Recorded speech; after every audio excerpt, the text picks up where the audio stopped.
Olá pessoal, tudo bem? Sou o professor Rodrigo Fraga, professor de Física, e hoje eu vou falar sobre capacitores com vocês, certo?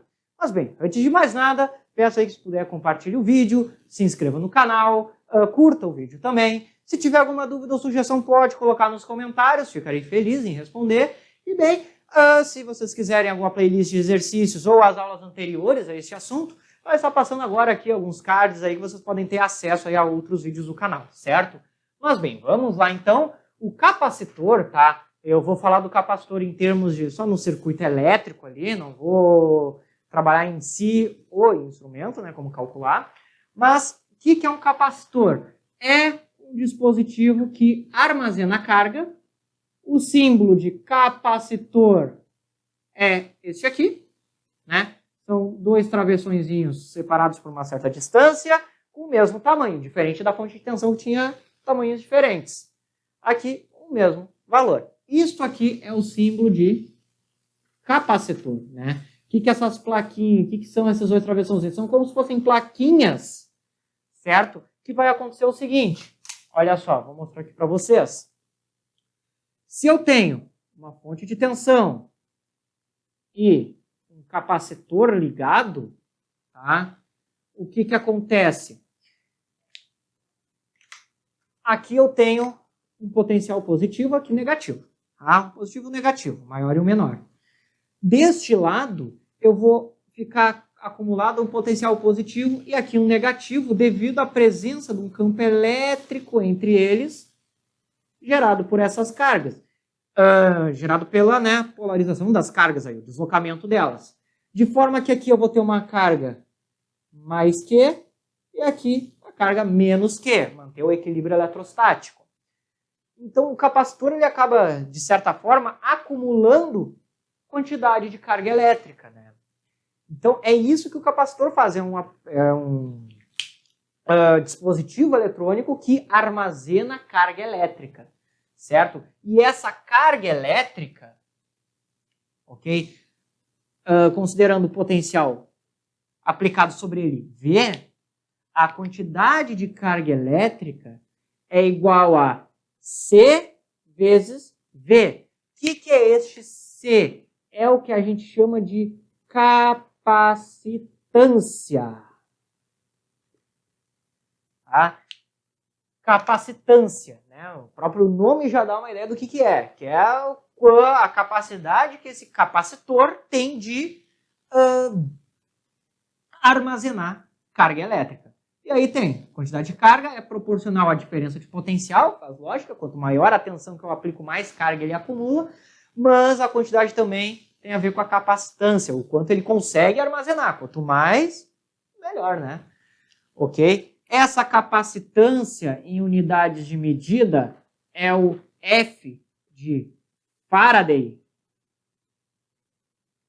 né? Que seria o equivalente a Coulomb por volt, certo? Só que a ordem de grandeza que nós trabalhamos é sempre o picofaraday, que é 10 na menos 12 Faraday. Um valor muito pequeno, até porque cargas elétricas são valores pequenos trabalhados.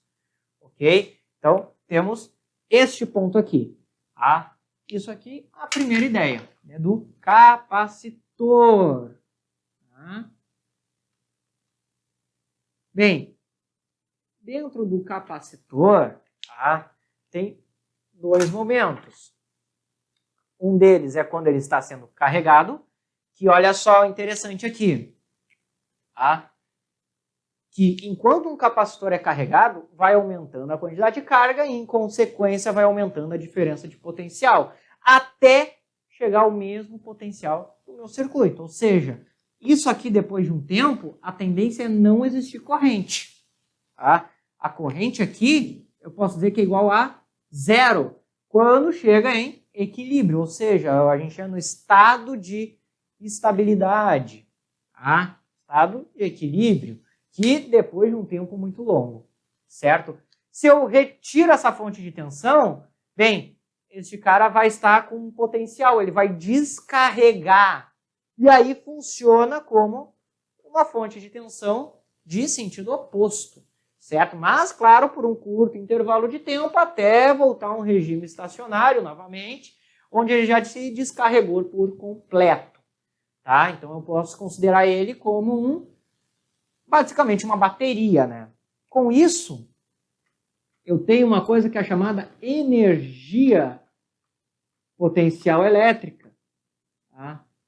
Que eu posso armazenar neste capacitor. E daí isso aí se observa através de um gráfico, tá? Em que eu tenho a quantidade de carga em função da diferença de potencial. Como os dois são propriedades, é uma relação linear entre eles, eu vou ter um comportamento desta maneira. A carga vai aumentando conforme vai aumentando o potencial. E a energia potencial vai ser dado através da área desse gráfico. Ou seja, a energia potencial, que eu vou chamar de U, é igual a QV sobre 2. Podendo substituir Q ou V por essa relação, né, isolando e tendo uma outra expressão. Tem aqui, então, a energia armazenada por um capacitor. Ok? Bem, disso aqui, também temos a questão da associação dos capacitores. Essa aula é bem básica, tá? Pois aqui é mais remetido ao Enem, que quando cobra de uma maneira bem rasa, né? Mas associação de capacitores. Nós temos a mesma ideia dos resistores, só que ao contrário, né? O que eu quero dizer com isso? Temos os capacitores em série e os capacitores em paralelo, tá? O que o capacitor em série vai ter? A capacitância equivalente, C equivalente, que é igual a razão entre a capacitância de cada um, né? A soma dos inversos, C1, C2. Enquanto uma associação paralelo, a equivalente é a soma. Então, olha aqui, em série e paralelo nos capacitores é equivalente nos resistores, as mesmas relações, só que elas trocam de lugar, né? Lá o resistor em série eu somava, aqui não, eu somo os inversos. Lá no paralelo dos resistores eu somava os inversos, nos capacitores eu somo direto, tá? Faz essa troca e todas aquelas relações com essa parte aqui, né, de produto pela soma, também são válidos para a associação série de capacitores, certo? A mesma lógica, só que tu, né, troca eles de lugar. E aí um ponto a mais que é com questão a energia potencial que é armazenada por um capacitor, né, de forma que aqui eu sou obrigado a ter um resistor para não dar problemas no meu circuito elétrico, certo? Pois aí, como uma fonte fornece Q vezes V, e aqui eu tenho a metade, a outra metade vai para quem? Vai para o resistor, certo? Então, isso aqui, falando por cima de capacitores, se quiserem que eu fale mais, que eu consiga, né, desmembre mais esse assunto, podem colocar aí nos comentários, certo, pessoal? Mas bem, para princípios de Enem, tá? Que é quando cai, pelo menos na PPL, aparece dessa forma aqui, associação, né, rápida, curta. Certo, pessoal? Então, bem, lembrando, tem as playlists de exercícios, vocês podem acessar as aulas anteriores, ok? E bem, desejo a vocês bons estudos e até a próxima!